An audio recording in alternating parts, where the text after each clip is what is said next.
Thailand's nightlife and sex tourism industry is estimated to generate about $6 billion annually. That's roughly 10% of country's GDP. But what is really going on behind the neon lights? In today's video, I will be covering some dark truth about why so many men travel to Thailand for more than just a vacation, and some realities of the sex tourism industries. Let's get started. Thailand is one of the most visited tourist destination in the world, and for good reasons. Beautiful beaches, amazing food, rich cultural heritage. But let's be honest, a significant number of men visit Thailand for different reasons. Bangkok constantly ranks as one of the top bachelor party destination in the world, actually top 6 to be exact. But there's the thing, Thailand didn't just wake up one day and became the go-to spot for sex tourism. There's history, culture, and politics behind it. From Vietnam War era, when American soldiers visited Thailand for relaxation and resting purposes, to modern tourism campaign that subtly marketed nightlife, this reputation wasn't accidental. The influx of foreign money, combined with the relaxed culture norm compared to neighboring countries, created a lucrative industry. By the 1980s, a tourism campaign became subtly marketing nightlife attraction. The country lent into this image, intentionally or not, as it became financially independent on tourism revenue. A study by Heverscope Black Market Database estimated that Thailand's sex industry generates over $6 billion annually. This staggering number tells us that this is not just an underground problem, it's economically ingrained. Now, men from all over, especially from conservative neighboring countries like India, Pakistan, Bangladesh, etc., as well as some countries from Middle East, come here because sexual freedom back home isn't an option for them. Thailand offers anonymity and fewer societal consequences. Now let's address something head on, the concept of freelancers. There are individuals, mostly women, who offer independent service in nightlife district. But here's a pattern I've noticed, and it's an uncomfortable one. Freelancers are often unpaid after service. There's a trend with men, especially from Southeast Asia, where they engage with freelancers but refuse to pay afterwards. This isn't just disrespectful, it is actually exploitative. One reason this happens is the power dynamic at play. Many freelancers are in vulnerable economic situations. They come from poor rural area and lack access to formal jobs. Men who refuse to pay often know these women won't or actually can't go to authorities because prostitution, my friend, is illegal in Thailand, putting them at risk of arrest if they speak up. A 2019 survey by Empower Foundation, which is an NGO supporting sex workers in Thailand, found that approximately 80% of sex workers experienced some form of exploitation, whether financial, emotional, or even physical. And these aren't isolated incidents. They are part of a recurring cycle. But why does Thailand have this reputation? Why does people joke about Germans? Like,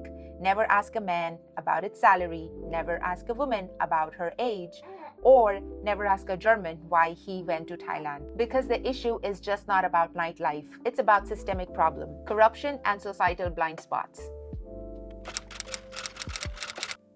This is where things get dark and uncomfortable. Where most freelancers and bar workers are adults, the presence of minors in these industries is a harsh reality in Thailand. Despite sex work being illegal in Thailand, it's estimated that thousands of underage individuals are exploited every year. There's no such thing as child prostitution. Any child in this industry is victim of abuse. Authorities do conduct raids and rescues, but the cycle often repeats due to corruption, poverty, and lack of real systemic change.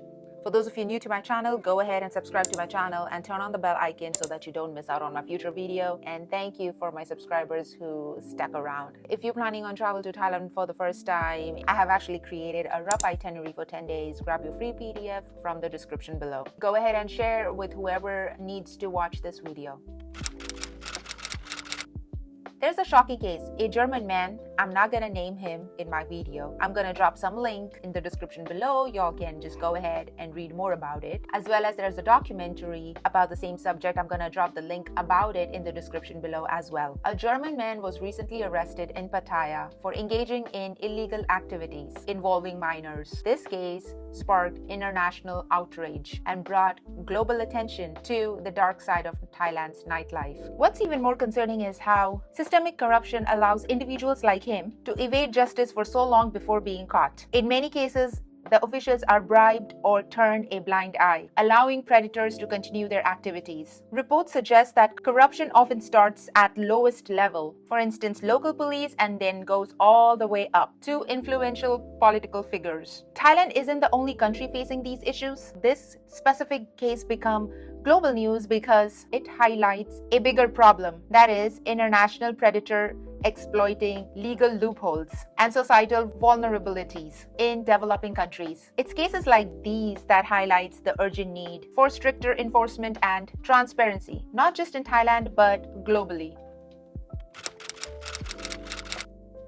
But here's the thing, Thailand isn't the only country where people actually go for sex tourism. There are other countries in the list too. Let's give you the top 3. Philippines, known for nightlife hubs like Angel Cities and Cebu. Then we have Cambodia, particularly notorious in areas like Phnom Penh. I don't know if I'm pronouncing it correctly. I'm gonna drop written stuff somewhere in the screen. And Sihanoukville, again, probably butchering that again as well as Dominican Republic, a hotspot in Caribbean with similar pattern. These countries share common factor: poverty, weak enforcement of law, and corruption. But what's universal is the responsibility traveler carries. Without demand, there wouldn't be supply, like I always mention. So where does this leave you, and why am I talking about this? Well, if you are a traveler planning to visit Thailand or any of these countries, the most important thing is to stay informed. Act responsibly and understand your role as a visitor. Support ethical business, avoid questionable establishments, and if something feels off, report it. Travelers have more power than they realize to drive changes. This is a tough topic, but an important one. If you found this valuable, give it a thumbs up. It helps me a ton. Go ahead and check out my next video to keep understanding more. Until next time, thank you.